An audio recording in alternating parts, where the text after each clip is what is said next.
Hello குட்டீஸ், வணக்கம் and welcome to our channel drizzling treasures. இன்றைக்கி கதைக்குள்ளே போகலாமா? ஒரு காலத்தில் ஒரு பழங்குடி கிராமத்தில் நீரஜ் அப்படிங்கிற ஒரு தலைவர் வாழ்ந்துட்டு இருந்தார். அவரை அந்த ஊரில் இருந்த மக்கள் எல்லாருக்கும் ரொம்ப பிடிக்கும். அவர் சொல்கிற விஷயங்களை கேட்டு அதுபடி நடந்துக்குவாங்க. அவருக்கு தேவையான உதவிகளை செஞ்சு கொடுப்பாங்க. இப்படியே எல்லாரும் அந்த கிராமத்தில் சந்தோஷமாக வாழ்ந்துட்டு இருந்தாங்க. அந்த ஊர் சிட்டியை விட்டு ரொம்ப தூரம் தள்ளி ஒரு இயற்கையான சூழலில் இருந்தது. அந்த ஊர் மக்கள் அவங்களுக்குன்னு தனி மொழி, உடைகள், அப்புறம் கடவுள் நம்பிக்கைன்னு வாழ்ந்துட்டு இருந்தாங்க. அவங்களோட தினசரி நடவடிக்கைகள் எதுவுமே இயற்கையை பாதிக்காத வகையில் இயற்கையை மதித்து அந்த ஊரையும் பாதுகாத்துட்டு இருந்தாங்க. அவங்களுக்கு விவசாயமும் கைவினை பொருட்கள் பண்ணுறதும் தான் முக்கியமான தொழிலாக இருந்தது. நீரஜ் பழங்களை யூஸ் பண்ணி விதவிதமான கேக் பண்ணுறத ரொம்ப விரும்பினார். அவர் பண்ணுற கேக் எல்லாத்தையும் அந்த ஊர் மக்கள் எல்லாருக்கும் பகிர்ந்து கொடுப்பாரு. அதனால் அந்த மக்களும் அவர் கேக் பண்ணுறதுக்கு தேவையான பழங்களை கொண்டு வந்து அவருக்கு கொடுத்துட்டே இருப்பாங்க. அந்த ஊர் மக்கள் யாரும் எப்பயும் சண்டை போட்டுக்கிட்டதே இல்லை, அப்புறம் திருடவும் மாட்டாங்க. ஊரில் யாராவது ஒருத்தர் ஏதாவது பிரச்சனையில் கவலையாக இருந்தால் நீரஜ் உடனே போய் அவங்களுக்கு தேவையான உதவிகளை செய்வார். ஒரு நாள் அந்த பழங்குடி கிராமத்துக்கு புதுசாக ஒருத்தர் வந்தார். அவரோட பேர் வருண். ஆனால் அந்த ஊர் மக்கள் யாரும் அவரை வித்தியாசமாலாம் பார்க்கல. அந்த ஊரில் ஒருத்தர் மாதிரியே அவரை அன்போடு வரவேற்று அந்த ஊர்லேயே அவர் தங்கிக்கிறதுக்கும் அனுமதி கொடுத்தாங்க. கொஞ்ச நாளில் அந்த ஊரில் இருக்கிற ஒன்றொன்னா காணாமல் போக ஆரம்பிச்சது. ஒரு நாள் ஒரு அம்மாவோட பசுமாடு காணாமல் போச்சு.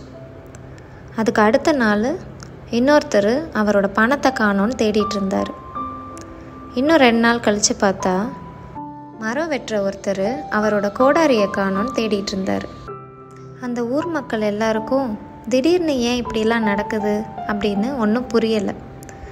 அவங்க எந்த ஆதாரமும் இல்லாமல் யார் மேலேயும் பழி சுமத்த விரும்பலை. அதனால் அவங்களும் சாதாரணமாக இருந்தாங்க. 2 நாள் கழித்து எப்பவும் போல் நீரஜ் நிறைய கேக் பண்ணி அதை ஆற வைக்கிறதுக்காக ஜன்னல் மேலே வச்சுட்டு போயிட்டார். கொஞ்ச நேரம் கழித்து திரும்ப சமையல் அறைக்கு வந்து பார்த்தப்போ அங்கே வச்சுருந்த கேக்கில் ஒன்றை காணோம். அதை பார்த்த நீரஜ் ரொம்ப வருத்தப்பட்டார். ஏன்னா அவர் அந்த கேக்கை பண்ணுறதுக்கு ரொம்ப சிரமப்பட்டு கடினமாக உழைச்சி எல்லாருக்கும் கொடுக்கறதுக்காக பண்ணது. அந்த ஊர் தலைவரே கவலையோடு இருக்கிறத நினச்சி அந்த மக்களும் ரொம்ப கவலைப்பட்டாங்க. எப்படியாவது இந்த பிரச்சனைக்கு ஒரு தீர்வு இன்றைக்கி கொண்டு வந்துடணும், என்ன தான் நடக்குதுன்னு இன்றைக்கி கண்டுபிடிச்சே ஆகணும் அப்படின்னு முடிவு பண்ணாங்க. இப்போது எல்லாருக்கும் வருண் மேலே தான் சந்தேகமாக இருந்தது. வருண் எங்கேன்னு எல்லாரும் தேட ஆரம்பித்தாங்க. எல்லா இடத்துலையும் தேடி கடைசியாக ஒரு காலியான இடத்துல நடுவில் உட்காந்து கேக் சாப்பிட்டுட்டு இருந்ததை பார்த்தாங்க. நீரஜ் செஞ்சு ஆற வச்ச கேக் தான் அது. அதை பார்த்த மக்கள் எல்லாரும் ரொம்ப கோவத்தோட இந்த வருணை இங்கேயே கட்டி போட்டு தண்டனை கொடுக்கணும் அப்படின்னு சொன்னாங்க. இன்னும் சில பேர் இந்த ஊரை விட்டே அவரை துரத்தணும் அப்படின்னு சொன்னாங்க. ஆனால் நீரஜ் ரொம்ப கனிவோடையும் அமைதியாகவும் எல்லார்கிட்டையும் தயவு செஞ்சு கொஞ்ச நேரம் அமைதியாக இருங்க, அவர் எதனால் இப்படி செஞ்சாருன்னு முதல்ல அவர்கிட்ட கேட்போம் அப்படின்னு சொன்னார். இப்படி ஊர் மக்கள் மொத்தமும் அவரை கண்டுபிடிச்சி அங்கே வந்தனால வருண் அவங்களெல்லாம் பார்த்து அழ ஆரம்பித்தார். என்கிட்ட காசும் இல்லை, வீடும் இல்லை எனக்கு, அதனால தான் நான் ஒவ்வொருத்தர்கிட்டேருந்து ஒன்றொன்னா திருடிட்டேன்.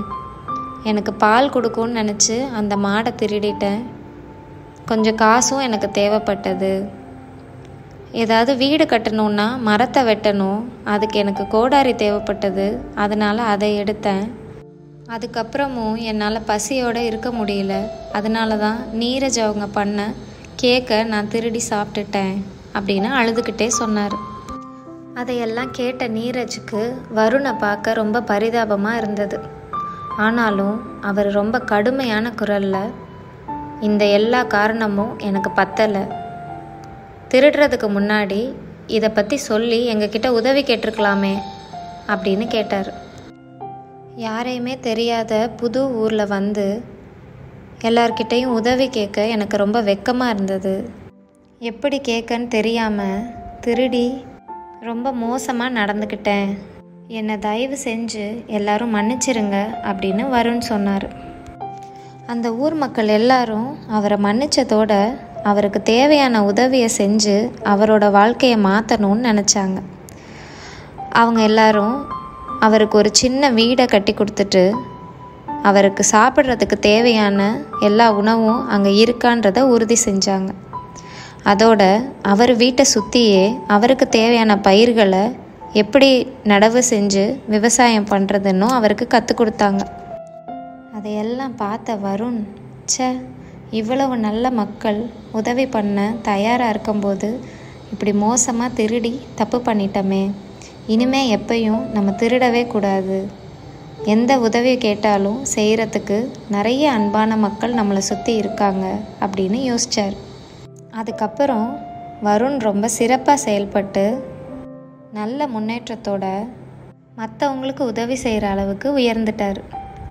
அதுக்கப்புறம் ஒவ்வொரு வாரமும் சனிக்கிழமை வருணும் நீரஜும் வருணோட தோட்டத்திலிருந்து வர பழங்களை வச்சு விதவிதமான கேக்குகளை செஞ்சு அந்த ஊர் மக்கள் எல்லாருக்கும் பகிர்ந்து கொடுத்தாங்க. அன்னைக்கு இருந்து அந்த பழங்குடியின கிராமத்தில் இருக்கிற மக்கள் எல்லாரும் ரொம்ப மகிழ்ச்சியாக வாழ்ந்தாங்க.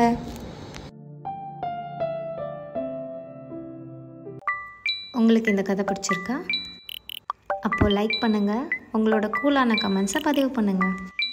நம்ம சேனலுக்கு சப்ஸ்கிரைப் பண்ணிவிட்டு உங்கள் ஃப்ரெண்ட்ஸுக்கும் ஷேர் பண்ணுங்கள். இன்னும் நிறைய கதை கேட்க ஆர்வமாக இருக்கீங்களா? அப்போ மறக்காமல் பெல் பட்டன் ப்ரெஸ் பண்ணுங்கள்.